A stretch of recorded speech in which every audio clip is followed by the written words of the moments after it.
Yes mister Dev, మనం meeting రేపు పెట్టుకుందాం. డోంట్ వరీ, నేను మీతో తర్వాత మాట్లాడతాను.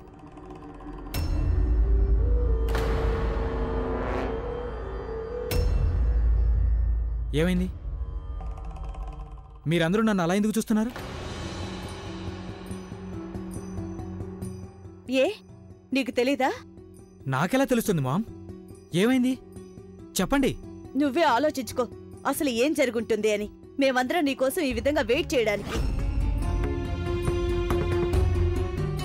I got it.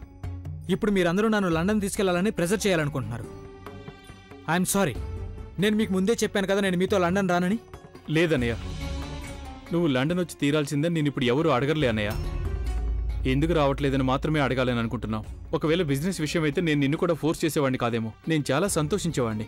పోనీలే, నువ్వు నీ బిజినెస్ కోసం నా మీద డిపెండ్ అవ్వాలని అనుకోవటం లేదని, ఇంకెక్కడికి వచ్చి నువ్వు నీ బిజినెస్ స్టార్ట్ చేయడం కోసం నా హెల్ప్ తీసుకోవాలనుకోవటం లేదని.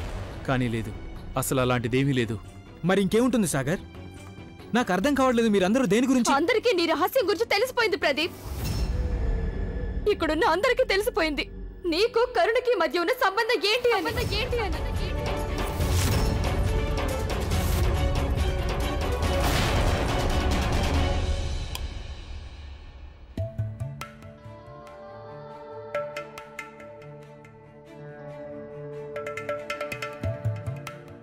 అక్క,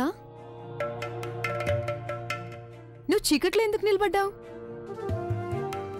ఇంతకీ హౌ ఇస్ కృష్ణ నౌ? తను బానే ఉంది, జ్వరం తగ్గిపోయింది, నిద్రపోతుంది. Thank God. నాకు ఉదయం నుండి తన గురించి కంగారుగా ఉంది. పేషెంట్స్ ఒకరి తర్వాత ఒకరు వస్తూనే ఉన్నారు. పని ఎంత ఎక్కువగా ఉందంటే మధ్యాహ్నం ఇంటికి రావడానికి కూడా కుదరలేదు. పనిలో బిజీగా ఉన్నావా లేక ప్రదీప్ అన్నయ్యతో ఉన్నావా?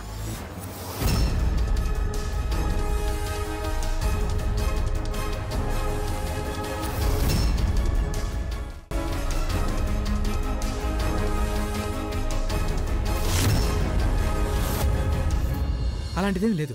కరుణ ఇంకా నేను కేవలం ఫ్రెండ్స్ అంతే. That's it. మా ఇద్దరి మధ్య ఏమీ లేదు. ఒకవేళ మీ ఇద్దరి మధ్య ఏమీ లేదు అంటే మరిప్పుడు మేం ఫోన్లో చూసిందంతా అదేమిటో చెప్పు ప్రదీప్. ఏంటి? ఏం చూశారు?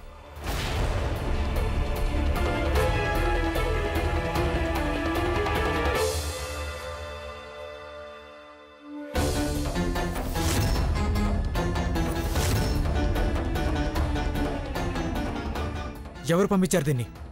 ఎవరు పంపారు, ఎందుకు పంపారు, ఇది తెలుసుకోవడం ముఖ్యం కాదు ప్రదీప్. ఇదంతా అసలేంటి? ఈ వ్యవహారం ఎప్పటి నుంచి నడుస్తుంది చెప్పు.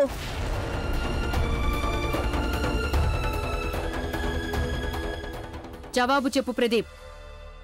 నువ్వు ఈ అమ్మాయి కోసం నీ భార్యను వదిలేయాలనుకుంటున్నావా? ఆ అమ్మాయి కోసం నువ్వు నీ భార్యకు విడాకులు ఇవ్వాలని చూస్తున్నావా?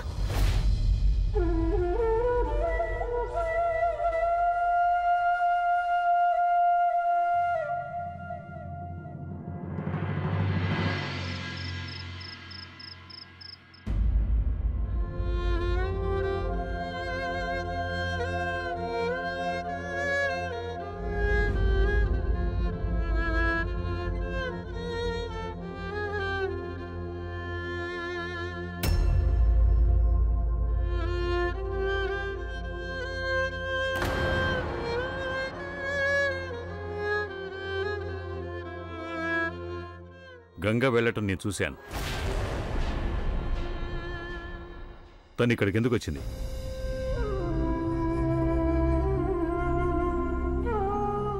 ఏమైంది? అంతా బానే ఉందిగా?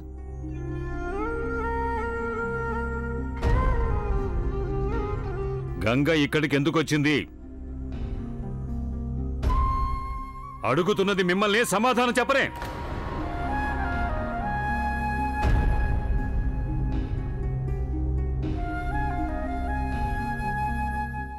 అబ్బు, అది నేను మీకు ఏమని చెప్పాలి అబ్బు? మీరు విని తట్టుకోలేరు, మీరు కొంచెం కూడా భరించలేరు.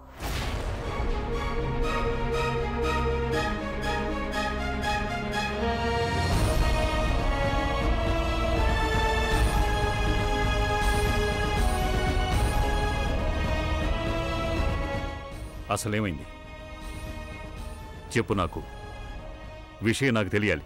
అది అబ్బు, విషయం ఏంటంటే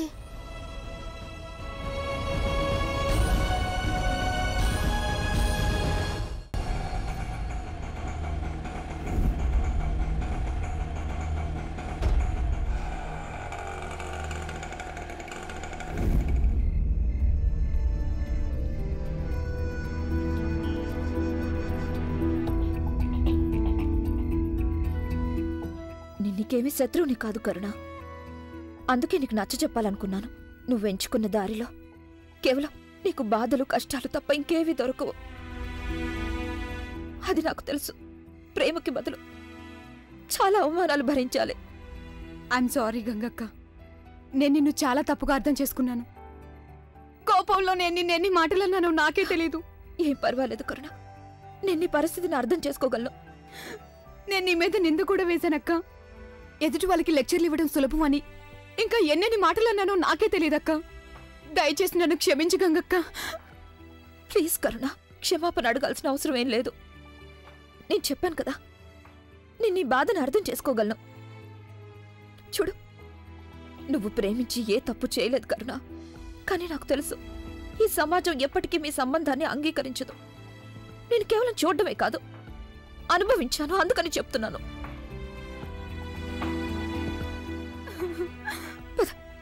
బి ఏ బ్రేవ్ గర్ల్, ఏడకూడదు. ఇక దీని గురించి అస్సలు ఆలోచించొద్దు. ఓకే, లోపలికి పద.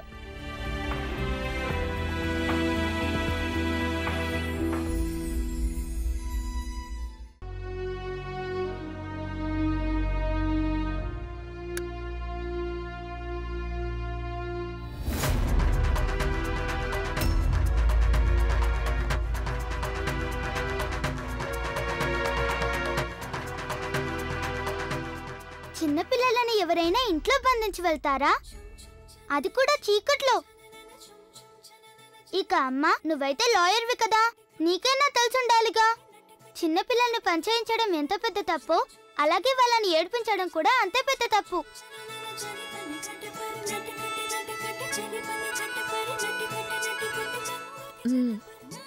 నువ్వు చాలా కరెక్ట్గా చెప్పావు కృష్ణ. నా వల్ల తప్పు జరిగింది. సారీ. ఇలా కాదు, చెవులు పట్టుకొని నాకు సారీ చెప్పు. సరే తల్లి, సారీ. ఇప్పుడు ఓకేనా? ఓకే.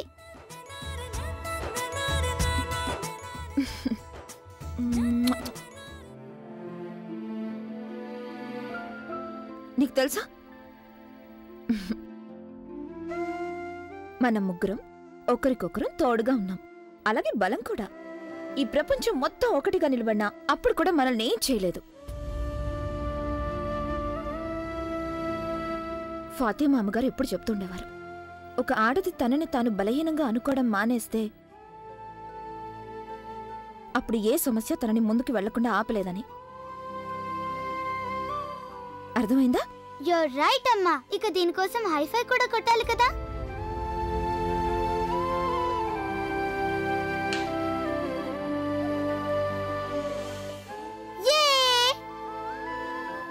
అమ్మా, ఇక పద, తొందరగా మనం డిన్నర్ చేసేద్దాం. అలాగే పాస్పోర్ట్ ఫామ్ కూడా నింపాలి కదా. అవును కదా, నేను మర్చిపోయాను.